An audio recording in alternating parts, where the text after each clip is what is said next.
El día de hoy les voy a presentar lo que es el sensor ultrasónico.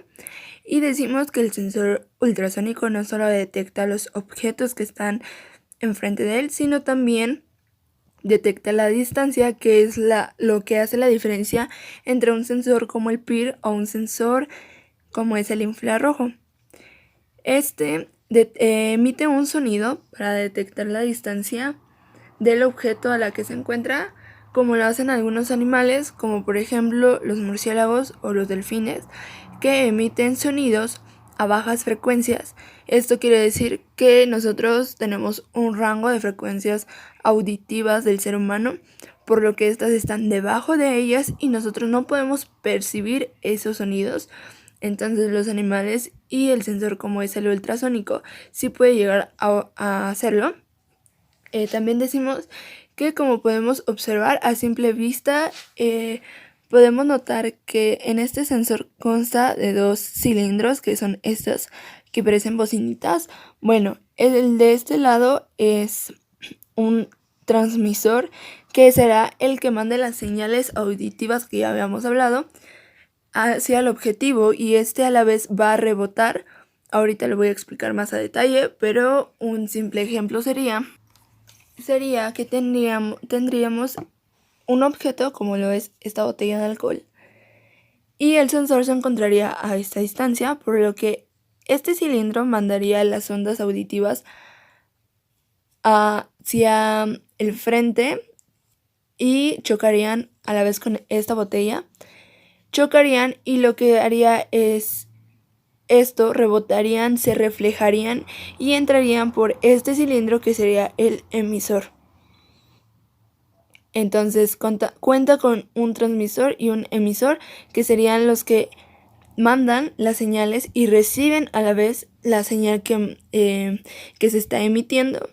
Otra característica es que en este tipo de sensores, una de sus ventajas es que no importa qué tipo de objeto tengas enfrente, en este caso es una botella transparente, por lo que eso no tiene nada que ver, ya que no es afectado ni por el color ni por la luz solar, como son los otros dos sensores ya mencionados anteriormente.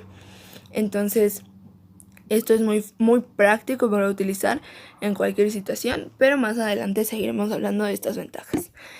Continuamos con las características del sensor y decimos que consta de 4 pines. Este sensor es el módulo Arduino del HC-SR04, como lo podemos ver aquí enfrente. Hay más modelos de este tipo de sensores, pero este sería el más práctico para la programación, para su uso y por lo económico. Continuamos con que consta de 4 pines. El primer pin, como se alcanza a ver aquí, dice BCC, lo que significa que en este pin o en esta patita será alimentado por 4 volts. Como sabemos, cada aparato electrónico tiene un rango de alimentación de corriente directa, entonces su rango de alimentación es de 4.5 a 5.5 volts, por lo que serían conectados en este pin. Preferentemente se utilizan 5 volts, pero pues igual es dependiendo. Esto igual se debe de tomar en cuenta por si se utilizan en aparatos como robots o en algunos otros, para calcular el tipo de voltaje que se le está metiendo. El siguiente pin es el trigger, que sería el transmisor de nuestro sensor, y este sería el que esté mandando las señales auditivas a nuestros objetos, o al objeto más bien, y sería este cilindro. Este sería el que esté conectado al transmisor. Más adelante explicaré cómo funciona lo de la emisión y lo de la transmisión y emisión de estas ondas. Pero continuamos con el tercer pin, que es el eco. Este es el que va a recibir la señal y va a ser el que calcule la distancia a la que se encuentra nuestro objeto. Y la última, que es ground, que es tierra, a la que igual es con la que se alimenta nuestro voltaje, ya sea tierra, masa o negatividad, como lo quieran llamar. Este es el en la patita en donde se conectaría a tierra, y los dos del medio serían los que harían el trabajo de este sensor. También decimos que este sensor trabaja con 15 miliamperes. Esto también es importante mencionar, ya que si pretendes hacer algún aparato como un robot o algún carrito o algo, eso es tomar en cuenta para que no dañemos a nuestro aparato, que sería el sensor. Entonces, repito, este sensor se maneja con 15 miliamperes. Ahora sí, este sensor no puede percibir el objeto de cualquier lado, simplemente puede percibirlo a 15 grados de la que se encuentre. Igual puede ser a 30, pero su efectividad de ángulo es de 15 grados. Entonces, si nuestro objeto sale de ese rango, no lo puede detectar nuestro sensor. E igual nos dice que sus dimensiones son de 45 milímetros por 20 milímetros por 15 milímetros.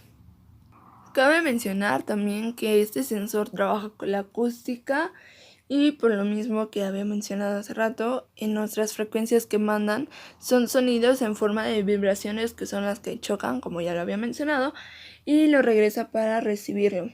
Estas ondas se emiten a una frecuencia de 40 kHz y la velocidad es constante, ya que utilizaríamos en la mayoría de los casos la constante de la velocidad del sonido, que serían 3.400 milisegundos, 340 metros por segundo, disculpen. Y bueno, a continuación les voy a explicar un poco de nuestras gráficas. Y previamente ya les tengo dibujado un pequeño diagrama. Y bueno, aquí decimos si aquí tuviéramos a nuestro sensor de esta manera. Como pueden observar, aquí hay un rango que sería de aquí a acá. Esta sería nuestra distancia entre el objeto y nuestro sensor. Como habíamos dicho, el sensor va a emitir una señal que llegará directamente a nuestro objetivo. Este a la vez va a regresar por medio de estos espacios de aquí. Cualquiera de los dos regresaría y entraría justo al emisor de nuestro sensor. A este espacio que hay entre el sensor y las otras dos señales que se van a recibir se llama zona ciega, ya que en estos puntos el sensor no puede alcanzar a percibir la señal. Entonces, esta es una manera de enseñar o mostrar cómo es gráficamente que este sensor funciona.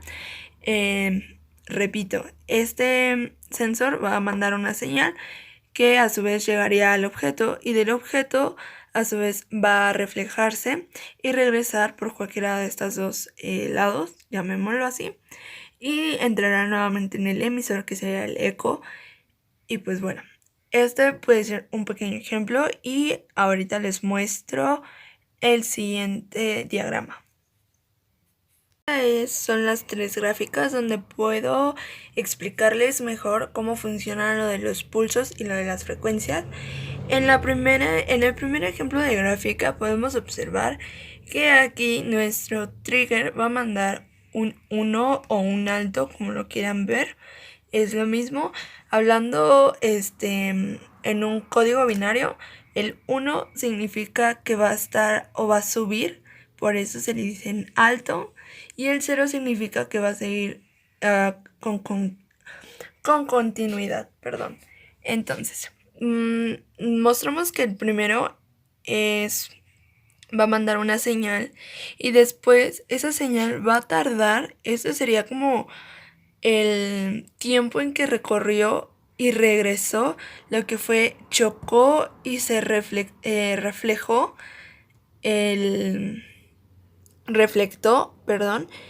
nuestra señal, y entonces el eco al recibir la señal va a tomar un ancho, que el ancho sería equivalente a la distancia que hay entre el sensor y nuestro objeto. Entonces igual el eco va a ser a estará en alto y su ancho, que sería esto, sería nuestra distancia en la que se encuentra.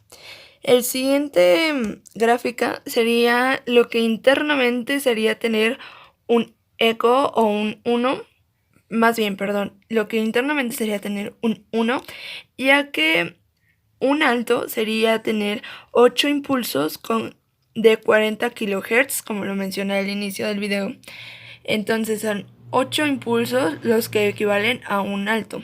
Y el último es el ejemplo de qué pasaría si nuestro sensor no recibiera ningún tipo de objeto, ningún tipo de señal. Entonces nuestro sensor lo que tardaría son 300 milisegundos en estar en alto sin señal. Pero después del tiempo de 36 milisegundos, este se baja, se vuelve en cero y vuelve a comenzar la rutina. Y por último tenemos que si ésta encuentra una señal o un objeto, como sería en el caso, en el primer caso, decimos que este alto tardaría 10 segundos y se reiniciaría. Entonces, esto estaría 10 segundos así, digámoslo como activo, y después se apagaría para volver a reiniciar y volver a modificar, no, más bien para poder volver a detectar algún tipo de objeto. Y pues bueno, eso es lo que sería de mi parte. En la parte de las señales, esto sería el ejemplo de cómo serían las señales y de cómo sería gráficamente lo del emisor y receptor. Por último, solo me queda mencionarles en qué tipo de lugares o qué tipo de objetos son los que serían utilizados este tipo de sensores, y principalmente son utilizados en la parte de la industria, ya que una de sus ventajas es que detecta, como había dicho al inicio del video, un objeto independientemente del color o del material del que esté realizado nuestro objeto. También es relativamente insensible a la suciedad y al polvo, por lo que es muy práctico en este tipo de lugares. También su posibilidad de aplicaciones al aire libre es mayor, y al igual que su posibilidad de detección sin contacto con puntos de conmutación de precisión de variables, por lo que para las fábricas es mucho más fácil y efectivo, aparte de que este modelo es más económico. Se utilizan igual en los carros ya hay este tipo de sensores, igual para, no sé si han notado que los carros de un cierto tiempo para acá ya tienen este tipo de sensores que te indican cuando hay un carro detrás o delante de ti para que tengas precauciones. Igual lo que yo he estado observando es que ya existen en los bastones para las personas con discapacidad. Entonces, principalmente para los que son ciegos, para poder informarles cuando hay algo enfrente. Entonces es más práctico para este tipo de objetos. Y igual algo importantísimo que se me acaba de pasar de mencionarles es la fórmula en cómo podemos dar la distancia, porque nuestro sensor lo hace automáticamente, pero la fórmula la que utiliza este sensor es con la fórmula más, nada más y nada menos que es la de física, la de velocidad, es igual a distancia sobre tiempo, por lo que aquí la distancia es la que queremos saber, por lo que la vamos a despejar y a continuación se las voy a mostrar. Bueno, aquí ya les traigo escrita la fórmula. La de velocidad es igual a distancia sobre tiempo, que como les había mencionado, esto es igual, vamos a despejar de esa fórmula distancia para saber lo que está de separado nuestro objeto, nuestro sensor, y es distancia sería velocidad por tiempo, pero en esta ocasión lo vamos a dividir entre dos, ya que estaríamos, si no lo dividimos entre dos, estaríamos calculando la ida y el regreso de nuestra frecuencia, y simplemente queremos saber lo que sería la ida, ahora sí que el primer lanzamiento, llamémoslo así. Entonces es necesario dividirlo en dos, en donde la V sería la constante, que como habíamos dicho al principio es la de 340 milisegundos metros sobre segundos, pero aquí es importante recordar que lo importante aquí es convertir estos datos a centímetros y milisegundos, ya que nuestro sensor estaría trabajando con milisegundos y si no lo convertimos habría un error de cálculos. Entonces vamos a convertir esos 340 metros en centímetros y los segundos en milisegundos, y pues el tiempo sería lo que tardaría en recorrer nuestra frecuencia. Entonces esta sería nuestra fórmula y pues ya nada más mencionarles que, o más bien recordarles, o mejor dicho resumirles lo de nuestro sensor, que consta de 4 patas. La primera y la última son para alimentar nuestro sensor a 5 volts y a tierra, como está indicado en cada patita. El trigger sería nuestro transmisor, que sería el que emite nuestra frecuencia, que como habíamos dicho, la frecuencia estaría siendo de 8 impulsos y sería a 40 kHz, que sería la medida de las frecuencias. Esto es equivalente a un solo pulso o a un alto, y el eco sería quien recibe esa señal y quien hace nuestra indicación de la distancia. Entonces sería el que va a recibir la señal reflectada contra nuestro objeto. En este caso tenemos el objeto,